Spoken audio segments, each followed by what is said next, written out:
श्रीलंका के आर्थिक राजनीतिक संकट के बीच राष्ट्रपति गोटबाया राजपक्षे आधी रात को देश छोड़कर भाग गए हैं। श्रीलंका के जारी भारी विरोध प्रदर्शनों के बीच राजपक्षे अपने परिवार के साथ मालदीव पहुंच गए हैं। वहां वे कुछ दिन रहेंगे, इसके बाद वे दुबई जा सकते हैं। राजपक्षे ने इस्तीफा दिया है या नहीं, इस पर अभी भी कुछ भी साफ नहीं कहा जा सकता है। श्रीलंका के राष्ट्रपति बीते शुक्रवार से गायब थे। उनको किसी सार्वजनिक मंच पर नहीं देखा गया था। इस बीच ऐसी खबरें भी आ रही हैं कि 20 जुलाई को नए राष्ट्रपति की नियुक्ति की तैयारी हो रही है।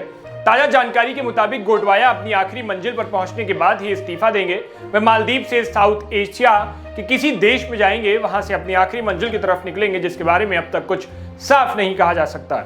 श्रीलंका के राजपक्षे का यूं आधी रात को जाना सबकी आंखों में खटक रहा है। दरअसल इससे पहले राजपक्षे के भाई बासिल ने देश छोड़ने की कोशिश की थी, जिससे वह नाकाम हो गए थे। लेकिन अब उनके भाई गोटबाया राजपक्षे वहां से निकल गए हैं। राजपक्षे को एयरफोर्स के प्लेन से मालदीव पहुंचाया गया। इस पर भी कई सवाल खड़े हो रहे हैं, जिस पर श्रीलंका एयरफोर्स ने सफाई दी है। श्रीलंका एयरफोर्स ने कहा कि रक्षा मंत्रालय की तरफ से उनको लेन देने का ऑर्डर मिला था, जिससे उनको मानना पड़ा।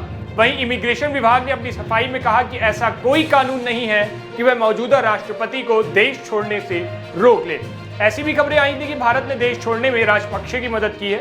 भारतीय हाई कमीशन ने ऐसी बातों को कोरी अफवाह बताया, जिस पर कोई सच्चाई नहीं है। भारतीय उच्चायोग ने ट्वीट कर कहा कि भारतीय उच्चायोग स्पष्ट रूप से निराधार मीडिया रिपोर्ट्स का खंडन करता है कि भारत ने श्रीलंका के राष्ट्रपति गोटबाया राजपक्षे की हाल ही में श्रीलंका से बाहर यात्रा की सुविधा प्रदान की। बता दें कि राजपक्षे के साथ उनकी पत्नी समेत कुछ 5 फैमिली मेंबर्स थे। इसके अलावा स्टाफ के भी 3 लोग उनके साथ थे। ताजा जानकारी के मुताबिक राजपक्षे मालदीव की राजधानी माले पहुंच चुके हैं। वहां से वे किसी दूसरे एशियाई देश जा सकते हैं, ऐसा भी कहा जा रहा है। यह भी खबरें हैं कि वह दुबई जा सकते हैं। बीबीसी ने अपनी एक रिपोर्ट में जिक्र किया है कि गोटबाया राजपक्षे स्थानीय समय अनुसार रात करीब 3 बजे श्रीलंकाई एयरफोर्स के विमान से मालदीव की राजधानी माले पहुंचे, जहां वेलाना हवाई अड्डे पर मालदीव सरकार के प्रतिनिधियों ने राजपक्षे की अगवानी की।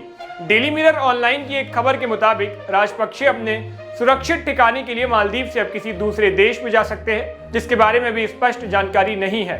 खैर, श्रीलंका के कुछ सरकारी अधिकारियों ने इसकी पुष्टि की है कि गोटबाया के छोटे भाई और पूर्व वित्त मंत्री बासिल राजपक्षे उस रात देश नहीं छोड़ पाए और अभी तक वह श्रीलंका में ही हैं।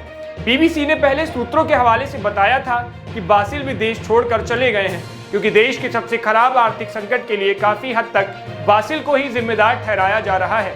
बासिल के पास अमेरिका का पासपोर्ट है। इससे पहले सोमवार रात को राजपक्षे और उनके भाई बासिल ने राजपक्षे परिवार के खिलाफ बढ़ते जन आक्रोश के बीच देश छोड़ने की कोशिश की, लेकिन हवाई अड्डे पर आव्रजन अधिकारियों ने उन्हें रोक लिया था।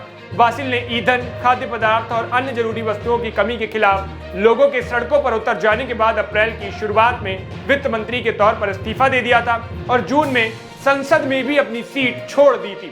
आपको बता दें कि खबरों में पहले यह भी कहा गया था कि राजपक्षे मंगलवार को ही इस्तीफा दे चुके हैं, जिसका ऐलान आज हो जाएगा। लेकिन अब यह भी सामने आया है कि अब तक स्पीकर को राजपक्षे का इस्तीफा नहीं मिला है। बता दें कि राजपक्षे को श्रीलंका की बिगड़ी आर्थिक स्थिति की वजह से इस्तीफा देना पड़ेगा, जिसे संभालने में उनकी सरकार बुरी तरह से फेल हुई। बढ़ती महंगाई और चीजों की किल्लत से श्रीलंका की जनता त्रस्त हो गई थी। मामला इतना बिगड़ चुका था कि हजारों की संख्या में प्रदर्शनकारी राष्ट्रपति भवन में घुस गए थे। वहीं पीएम के आवास को जला दिया गया। अब श्रीलंका में नई सरकार का गठन होना है। श्रीलंका की इस पूरी स्थिति पर हमारी पूरी नजर है। कोई भी नई अपडेट आएगी तो आपको सबसे पहले बताएंगे। देश और दुनिया की तमाम खबरों के लिए सनराइज न्यूज को देखते रहिए। शुक्रिया।